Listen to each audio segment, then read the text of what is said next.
हाँ जी दर्शकों, जिमें कि तुसी जाणदे हो कि पंजाब की धरती सूफी संतां ते पीरां फकीरां की धरती रही है। अजिहे ही फकीर एक हैं हज़रत साईं मियाँ मीर जी, जिन्हां दा दरबार लाहौर की धरती ते स्थित है। अज असीं पहुंचे हां उन्हां दे दरबार ते करांगे उन्हां दे दरबार दे दर्शन अते जाणांगे इतिहास के बारे। सो बने रहो मेरे नाल, करदे हां दर्शन हज़रत साईं मियाँ मीर जी के दरबार के।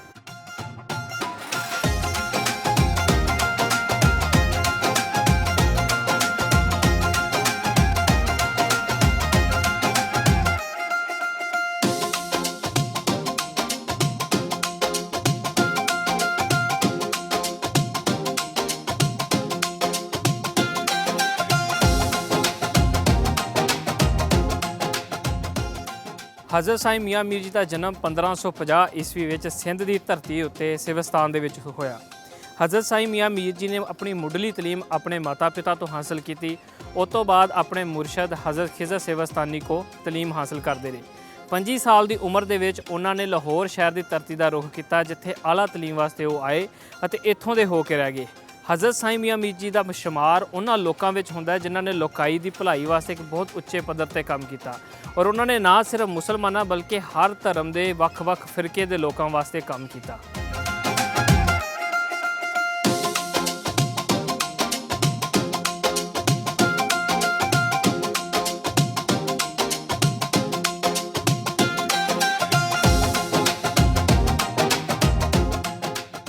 हाँ जी मित्र प्यारिओ, हज़रत साईं मियाँ मीर जी का जोड़ा पालन पोषण है, जी मुढ़ली तलीम उन्होंने घर की गई। इतिहासकार लिखते हैं कि 11 साल की उम्र के उन्होंने पिता की डैथ हो जाती है। उस तो बाद जिन्नी भी तलीम है उन्होंने वालदा माजदा ने की। इस तो बाद हज़रत साईं मियाँ मीर जी अपने मुरशद की तलाश के निकलते हैं। इतिहासकार लिखते हैं कि चल रहे हैं हज़रत साईं मियाँ मीर जी, चलते हुए उन्होंने गुजर एक वीरानी थां एक जंगल के होंदा है, जिथे वो देखते हैं कि एक तंदूर बल रहा। वो देखते हैं कि इन्नी वीरानी के किहड़ा बंदा जिहड़ा इत्थे इस समय तंदूर तपा के बैठा है। ये देखना ही होंदा है कि उस थां दे उत्ते चल जाते हैं, पर उत्थे जाके देखते उन्होंने कोई भी नज़र नहीं आता। पूरी रात का समा उत्थे लगाते हैं, फिर भी उन्होंने कोई इत्थे दिखता नहीं। जिद्दां ही सुबह होंदी है एक शख्स उन्होंने उत्थे नज़र आते हैं, वो दिखाई देंदे ने ते उन्हां दे कोल जाते हैं।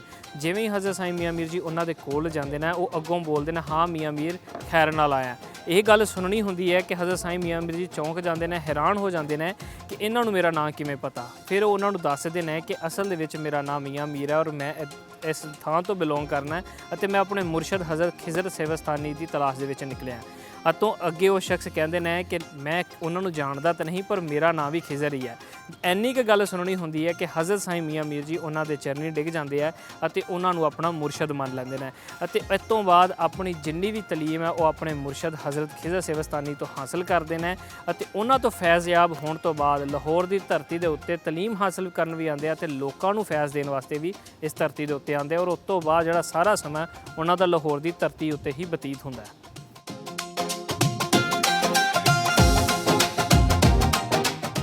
जिस समय हज़रत साईं मियाँ मीर जी की आमद लाहौर धरती पर होंदी है, उस समय इत्थे मुगल बादशाह जलालुद्दीन अकबर का राज सी। इत्थे मुगल सल्तनत के जिहड़े शासक सी वो इत्थे हुकूमत कर रहे सन। हज़रत साईं मियाँ मीर जी को बड़ी पवित्र निगाह नाल देखते सन और उन्हों तो अकीदत रखते सन। हज़रत साईं मियाँ मीर जी की संगत के आना जाना उन्हों का बनया रहिंदा सी। हज़रत साईं मियाँ मीर जी उन्हों तो कुछ खास सहमत नहीं सन। उहदी एक वजह है कि मुगल बादशाहां का चाल चलन और लोगों के नाल उन्हों दा वर्तारा सी, पर फिर भी मुगल बादशाह उन्हों की संगत के आते रहे। कहा जाता है कि दारा शिकोह एक दफ़ा हज़रत साईं मियाँ मीर जी के दरबार के उत्ते आया और एक मुरीद ने हज़रत साईं मियाँ मीर जी को कुछ नजराना पेश किया जिहदे सिक्के मौजूद सन। हज़रत साईं मियाँ मीर जी ने कहा कि ये सिक्के दारा शिकोह नूं दे दिओ, क्यों इस समय सब तो गरीब आदमी दारा शिकोह है। ये गल सुन के दारा शिकोह बहुत हैरान होया तो साईं मियाँ मीर जी ने कहा कि जो ये लोगों के उत्ते जुल्म कर रहे हैं, वर्तारा कर रहे हैं, तो इन्हां चीज़ों को देख के लगता है कि इन्हां दी दौलत की भुख नहीं मिटी। सो इन्हां सिक्कियां की सब तो ज़्यादा जरूरत दारा शिकोह नूं है। सो दर्शकों तुसीं देख सकते हो कि जिमें कि हज़रत साईं मियाँ मीर जी ने बड़े ढंग अच्छे सलीके दे नाल हर तरह के लोगों को गाइड करने की कोशिश की, जिन्हां विच मुगल बादशाह और आम लोग शामिल सन। उन्होंने बगैर मज़हब, बगैर किसी फिरके तो बगैर किसी उच्चे पद्धर के बंदे तो लैके छोटे पद्धर के बंदे तक हर एक नूं इक्को जिही तलीम दी। एक परमात्मा नाल जुड़न की और अपने नफ्स नूं नफ़ी करन की तलीम दी। उन्हां दी जिन्नी भी सिक्ख्या उहदे विच यही देखण नूं मिलदा है कि खुद नूं नफ़ी करना ही परमात्मा दे नाल उस रब दे नाल जुड़न का एक जरिया है। इतिहासकार लिखते हैं कि हज़रत साईं मियाँ मीर जी का जोड़ा अक्सर वेला सी वो इबादत दे विच ही लंघदा सी। ਉਹ ਇਕੱਲਿਆਂ ਬੈਠ ਕੇ ਉਸ ਰੱਬ ਦੀ ਭਗਤੀ ਕਰਦੇ ਰਹਿੰਦੇ ਸਨ ਅਤੇ ਉਹ ਜਿਹੜੀ ਫਰਜ਼ ਨਮਾਜ਼ਾਂ ਅਤੇ ਜਿੰਨੇ ਵੀ ਫਰਜ਼ ਦੀਨ ਦੇ ਵਿੱਚ ਨਾ ਉਹਨਾਂ ਦੀ ਬਹੁਤ ਪਾਬੰਦੀ ਕਰਦੇ ਸਨ। ਇਤਿਹਾਸਕਾਰ ਇਹ ਵੀ ਲਿਖਦੇ ਹਨ ਕਿ ਹਜ਼ਰਤ ਸਾਈਂ ਮੀਆਂ ਮੀਰ ਜੀ ਇੱਕ ਸਾਦਾ ਲਿਬਾਸ ਪਹਿਨਦੇ ਸਨ ਅਤੇ ਉਹਨਾਂ ਦੇ ਪਹਿਨਣ ਦਾ ਮਕਸਦ ਇਹ ਸੀ ਕਿ ਲੋਕਾਂ ਨੂੰ ਇਹ ਪਤਾ ਨਹੀਂ ਚੱਲਣਾ ਚਾਹੀਦਾ ਕਿ ਤੁਸੀਂ ਦਰਵੇਸ਼ ਸਿਫਤ ਇਨਸਾਨ ਹੋ ਔਰ ਤੁਹਾਡਾ ਮਸਲਕ ਦਰਵੇਸ਼ੀ ਹੈ। ਇਸ ਤੋਂ ਇਲਾਵਾ ਦਾਰਾ ਸ਼ਕੋ ਲਿਖਦੇ ਹਨ ਕਿ ਹਜ਼ਰਤ ਸਾਈਂ ਮੀਆਂ ਮੀਰ ਜੀ ਇੰਨੇ ਬੁਲੰਦ ਅਤੇ ਉੱਚੇ ਅਖਲਾਕ ਦੇ ਮਾਲਕ ਸਨ ਕਿ ਉਹ ਕਹਿੰਦੇ ਸਨ ਕਿ ਜੇਕਰ ਅਗਰ ਅਖਲਾਕ ਕਿਸੇ ਇਨਸਾਨ ਦੀ ਸ਼ਕਲ ਦੇ ਵਿੱਚ ਹੁੰਦੇ ਤੇ ਉਹ ਹਜ਼ਰਤ ਸਾਈਂ ਮੀਆਂ ਮੀਰ ਜੀ ਦੀ ਸ਼ਕਲ ਦੇ ਵਿੱਚ ਹੋਣਾ ਸੀ। ਇਸ ਤੋਂ ਪਤਾ ਲੱਗਦਾ ਹੈ ਕਿ ਹਜ਼ਰਤ ਸਾਈਂ ਮੀਆਂ ਮੀਰ ਜੀ ਕਿੰਨੇ ਡਾਊਨ ਟੂ ਅਰਥ ਸਨ ਅਤੇ ਕਿੰਨਾ ਲੋਕਾਂ ਨੂੰ ਫੈਜ਼ ਦੇਣ ਵਾਸਤੇ ਕੋਸ਼ਿਸ਼ ਕਰਦੇ ਸਨ ਅਤੇ ਜਿਹੜਾ ਵੀ ਉਹਨਾਂ ਦੇ ਦਰ ਤੇ ਆਇਆ, ਉਹਨਾਂ ਦੇ ਕੋਲ ਆਇਆ, ਉਹਨਾਂ ਨੇ ਹਮੇਸ਼ਾ ਇੱਕੋ ਹੀ ਸਾਰਿਆਂ ਨੂੰ ਦਰਸ ਦਿੱਤਾ, ਆਪਣੇ ਨਫਸ ਨੂੰ ਨਫੀ ਕਰਨ ਦਾ ਅਤੇ ਉਸ ਰੱਬ ਦੀ ਬੰਦਗੀ ਕਰਨ ਦਾ। ਹਾਂਜੀ ਦਰਸ਼ਕੋ, ਇਸ ਸਮੇਂ ਮੇਰੇ ਸਾਹਮਣੇ ਮੌਜੂਦ ਹੈ ਹਜ਼ਰਤ ਸਾਈਂ ਮੀਆਂ ਮੀਰ ਜੀ ਦਾ ਦਰਬਾਰ। ਤੁਹਾਨੂੰ ਲੈ ਕੇ ਚੱਲਦੇ ਹਾਂ ਦਰਬਾਰ ਦੇ ਅੰਦਰ ਅਤੇ ਦਿਖਾਉਂਦੇ ਹਾਂ ਦਰਬਾਰ ਦੀ ਰੂਹਾਨੀਅਤ ਭਰਾ ਅਹਿਸਾਸ। ਬਣੇ ਰਹੋ ਮੇਰੇ ਨਾਲ।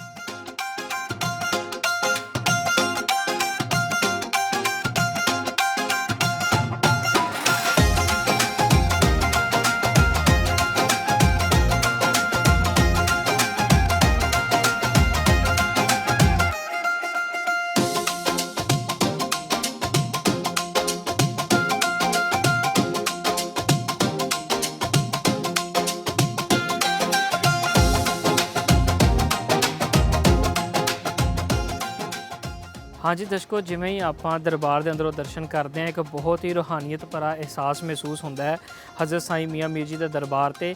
ਇੱਥੇ ਇੱਕ ਬਹੁਤ ਹੀ ਖੂਬਸੂਰਤ ਚੀਜ਼ ਜਿਹੜੀ ਕਿ ਦਰਬਾਰ ਤੇ ਸਾਨੂੰ ਦੇਖਣ ਨੂੰ ਮਿਲਦੀ ਹੈ ਕਿ ਜਿਵੇਂ ਹੀ ਆਪਾਂ ਦਾਖਲ ਹੋਏ ਸੀ ਕਬੂਤਰਾਂ ਦੀ ਇੱਕ ਭਾਰੀ ਸੰਖਿਆ ਇੱਥੇ ਦੇਖਣ ਨੂੰ ਮਿਲਦੀ ਹੈ ਜਿਹੜੀ ਹਰ ਵਕਤ ਦਰਬਾਰ ਦੇ ਉੱਤੇ ਗੁੰਬਦ ਤੇ ਬੈਠੀ ਰਹਿੰਦੀ ਹੈ ਅਤੇ ਬਹੁਤ ਹੀ ਖੂਬਸੂਰਤ ਮੰਜ਼ਰ ਪੇਸ਼ ਕਰਦੀ ਹੈ। ਇਸ ਤੋਂ ਇਲਾਵਾ ਜਿਵੇਂ ਹੀ ਆਪਾਂ ਦਰਬਾਰ ਦੇ ਅੰਦਰ ਜਾਂਦੇ ਹਾਂ ਤੇ ਦਰਬਾਰ ਦੇ ਅੰਦਰ ਹਜ਼ਰਤ ਸਾਈਂ ਮੀਆਂ ਮੀਰ ਸਾਹਿਬ ਜੀ ਦੀ ਉਹ ਕਬਰ ਮੁਬਾਰਕ ਨੂੰ ਦੇਖਦੇ ਹਾਂ। ਉਹਦੇ ਉੱਤੇ ਬਹੁਤ ਹੀ ਖੂਬਸੂਰਤ ਅੱਲਾਹ ਤਾਲਾ ਦੇ ਸਫਾਤੀ ਨਾਮ ਜਿਹੜੇ ਕਿ ਅਰਬੀ ਦੇ ਵਿੱਚ ਲਿਖੇ ਹੋਏ ਹਨ ਅਤੇ ਉਹਦੇ ਚਾਰ ਚਵੱਕੇ ਇੱਕ ਬਹੁਤ ਹੀ ਖੂਬਸੂਰਤ ਅਹਿਸਾਸ ਹੁੰਦਾ ਹੈ ਜਿਹੜਾ ਕਿ ਇੱਕ ਰੂਹਾਨੀਅਤ ਭਰਾ ਅਹਿਸਾਸ ਹੁੰਦਾ ਹੈ। ਇਸ ਤੋਂ ਇਲਾਵਾ ਦਰਸ਼ਕੋ, ਮੈਂ ਤੁਹਾਨੂੰ ਦੱਸਦਾ ਚੱਲਾਂ ਕਿ ਜਿਹੜੀ ਇਹ ਇਮਾਰਤ ਹੈ ਇਹਨੂੰ ਦਾਰਾ ਸ਼ਕੋ ਨੇ ਤਮੀਰ ਕਰਵਾਇਆ ਸੀ। ਹਜ਼ਰਤ ਸਾਈਂ ਮੀਆਂ ਮੀਰ ਜੀ ਦੀ ਜਦੋਂ ਵਫਾਤ ਹੁੰਦੀ ਹੈ, ਉਹਨਾਂ ਦੀ ਵਫਾਤ ਤੋਂ ਬਾਅਦ ਉਹਨਾਂ ਦੀ ਵਸੀਅਤ ਸੀ ਕਿ ਉਹਨਾਂ ਨੂੰ ਐਸੀ ਥਾਂ ਦੇ ਉੱਤੇ ਦਫਨ ਕੀਤਾ ਜਾਏ ਕਿ ਜਿੱਥੇ ਉਹਨਾਂ ਦੀ ਜ਼ਮੀਨ ਕਰਲੀ ਹੋਵੇ, ਮਤਲਬ ਕਿ ਜਦੋਂ ਉਹਨਾਂ ਦੀ ਜਿਹੜੀ ਹੱਡੀਆਂ ਹੈਗੀਆਂ ਉਹ ਵੀ ਨਾ ਬਚ ਪਾਉਣ। ਇਹਦੀ ਸਭ ਤੋਂ ਵੱਡੀ ਵਜ੍ਹਾ ਸੀ ਇਹ ਵਸੀਅਤ ਕਰਨ ਦੀ ਕਿ ਹਜ਼ਰਤ ਸਾਈਂ ਮੀਆਂ ਮੀਰ ਜੀ ਚਾਹੁੰਦੇ ਸਨ ਕਿ ਜਿਹੜੇ ਉਹਨਾਂ ਦੇ ਮੁਰੀਦ ਨੇ, ਜਿਹੜੇ ਉਹਨਾਂ ਨੂੰ ਮੰਨਣ ਵਾਲੇ ਹਨ, ਉਹ ਕਿਤੇ ਉਹਨਾਂ ਨੂੰ ਰੱਬ ਦੀ ਥਾਂ ਤੇ ਰੱਖਣਾ ਸ਼ੁਰੂ ਨਾ ਕਰ ਦੇਣ। ਇਸ ਕਰਕੇ ਉਹਨਾਂ ਨੇ ਵਸੀਅਤ ਕੀਤੀ ਤੇ ਉਹਨਾਂ ਨੂੰ ਇੱਕ ਦੂਰ ਸ਼ਹਿਰ ਤੋਂ ਬਾਹਰ ਇੱਕ ਜੰਗਲ ਦੇ ਵਿੱਚ ਦਫਨ ਕੀਤਾ ਗਿਆ ਅਤੇ ਇਸ ਥਾਂ ਦੇ ਉੱਤੇ ਜਿਹੜੀ ਇਹ ਇਮਾਰਤ ਹੈ ਦਾਰਾ ਸ਼ਕੋ ਨੇ ਬਾਅਦ ਵਿੱਚ ਤਮੀਰ ਕਰਵਾਈ। ਅਸੀਂ ਦੇਖ ਸਕਦੇ ਹਾਂ ਕਿ ਇਸ ਇਮਾਰਤ ਨੂੰ ਅਗਰ ਜੇਕਰ ਦੇਖੀਏ ਤੇ ਇਹਦੇ ਵਿੱਚ ਸਾਨੂੰ ਮੁਗਲ ਸਲਤਨਤ ਦਾ ਉਹੀ ਆਰਕੀਟੈਕਚਰ ਦੇਖਣ ਨੂੰ ਮਿਲਦਾ ਹੈ ਜਿਹੜੇ ਕਿ ਮੁਗਲ ਬਾਦਸ਼ਾਹ ਯੂਜ਼ ਕਰਦੇ ਸਨ।